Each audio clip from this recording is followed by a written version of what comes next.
ku rattaba mana subscribe sannan ku danna ƙararrawa. Haka zalika ku baɗa mana like, ku suburbuɗo mana sharhi sannan ku yaɗa wannan ɗauka. Ta yi kenan. Assalamu alaikum warahmatullahi wabarakatuhu, ya ike wannan musulmina. Yau ma dai mun dawo kuma ci gaba da shawara da gudunmawa da fa'ida ga al'ummar mu baki da akan mu'amala ta aure kullum take bibiyan maza ko wacce tana addaban maza. Hakan ba komai ne ke fiye takura da namiji mafi yawanci a zamanin nan. Saurin kawowa nan. Wai mutum kuma ya saka irin minti 30 ɗin nan ko kuma ya kai awa ɗaya yana mu'amala ta iyali, amma mafi yawanci mun yi da yawa wasarcin mu minti 3 minti 4 sun yi da sun kawo, kuma halin hakan yana takura musu kuma na ce musu to a ƙwarya. To sai muka ga tasirin mu fiye ba da gudunmawa kan wannan matsaloli ɗin saboda samun kwanciyar hankalin zamantakewa na da kullum da kuma fahimtar juna ga zamantakewa na iyali. To insha Allah ba za mu gasa a gwiwa ba, za mu ba ku shawara. Akwai abin da aka nema in Allah yadda aka ce da ƙoƙarin dogon channel ta mai albarka ya sanar, to ba za ta gaza da ba da shawari ba da kuma gudunmawa ga lafiyoyinmu maza da mata ba. Sabi a cikin mazan mu kashi 100 cikin 30 gaskiya tana da matsalar saurin kawo. Gaskiya tana da matsalar nan, kuma a cikin kashi 100 bai fi kashi 10 suke da wataccen lafiya ba su da matsalar saurin kawo, kuma ba su da kuzari, kuma su da cikin ƙarfi. To abubuwa da yawa sun yi tasirantuwa gare mu, gare yin cece abin da muke ba ma bambanci abin da yake da ƙara lafiya ga zamantakewa, kuma ba ma samun lo'aka abin da muke tafiya. Amma abin da ake mu su gane babban magani ga ɗa namiji aka abin da shan mu'amalar take zamantakewa na kullum. Ka kiyaye yawan shan kayan sanyi da wasu kaya masu zaƙi, sannan ba ka dai gudawa rage shan kayan sanyi, sannan kuma ka fiye cin abin da yake gina jiki kuma yake ƙara lafiya ga namiji. Don za ka amfani da wani abubuwa ɗin in Allah ya sa yadda ba za a ji kunya ba, kuma za a yi godiya kuma za a yi fari a kan haka.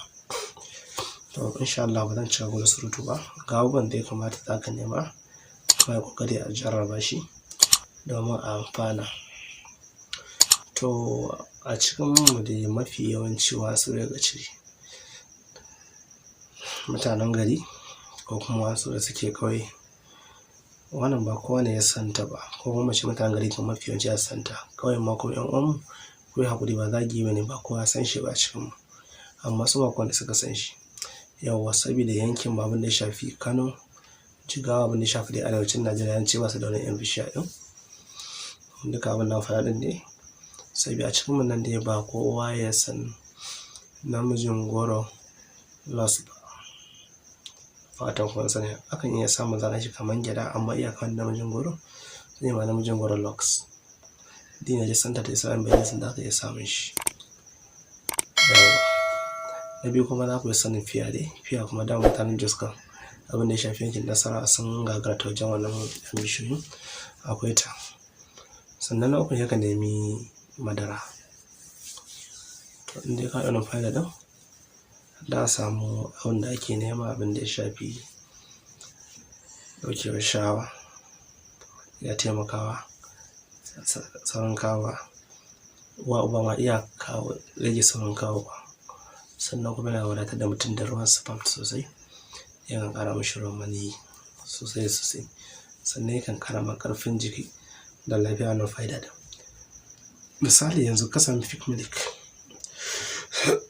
ka samu namijin goro locks, ba wani namijin goro ake samun masu da goro ba ko kuma masu kangwar ba shi ba. Wasu namijin goro locks akan bai samun shi Santa ta Islam Medicine, da ku samu kowata sannan ga insha Allah.